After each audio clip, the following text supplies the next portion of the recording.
hear the term reported speech, your mind probably jumps straight to some stuffy old grammar rule, right? But what if I told you it's a lot more than that?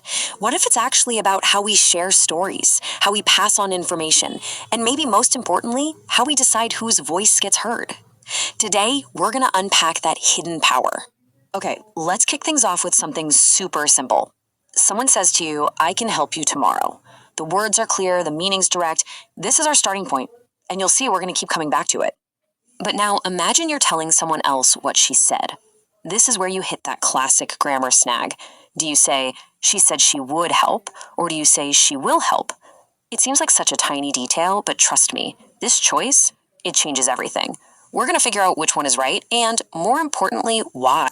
So, to solve that puzzle, we've got to go back to the very basics. It all comes down to two main ways we talk about what other people say: direct and indirect speech.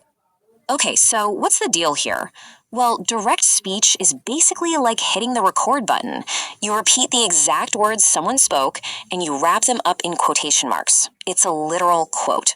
Indirect speech, on the other hand, is more like giving a summary. You're reporting the meaning of what was said, so you don't use quotation marks, and you often have to tweak the grammar a bit to make it fit into your own sentence.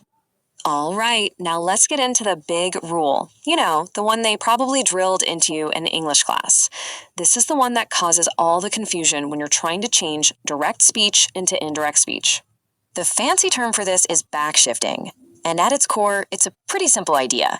When you're reporting what someone said in the past, you generally shift the verb tense of their original statement one step further into the past.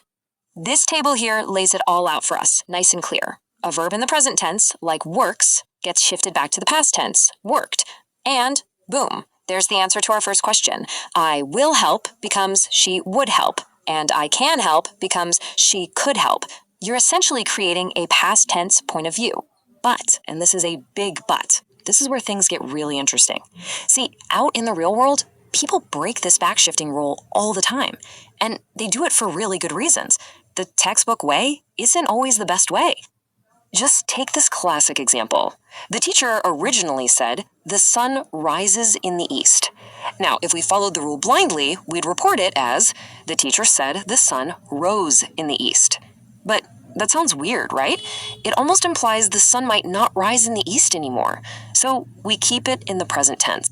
So this really breaks down the logic for us. You don't backshift for a universal truth like the sun rising. You also don't backshift if the situation is still true right now, like she said her name is Iron, because, well, it still is.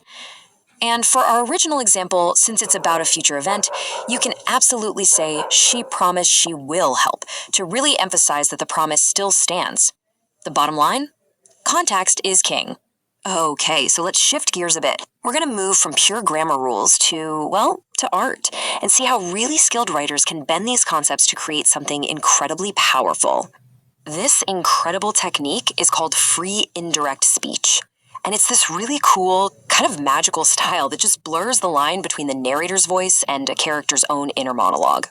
It lets an author give us this amazingly intimate access to what a character is thinking, all while staying in the third person. Virginia Woolf, oh, she was an absolute master of this. Look at this bit from Mrs. Dalloway.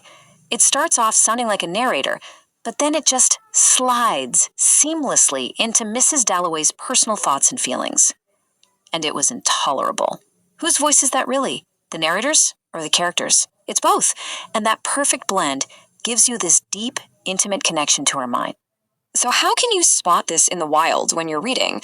It's actually pretty straightforward. Just look for three things. 1, the story is told in the third person. 2, you suddenly start to hear a character's very distinct inner voice. And 3, you don't see any quotation marks or tags like she thought. If you see all three, bingo. That's free indirect speech. All right, so we've seen how all these choices work in grammar and in literature. But why does any of this actually matter in the real world? Let's change our focus now to news reporting, where the simple act of quoting someone has massive implications. Take a look at this number. It's pretty staggering.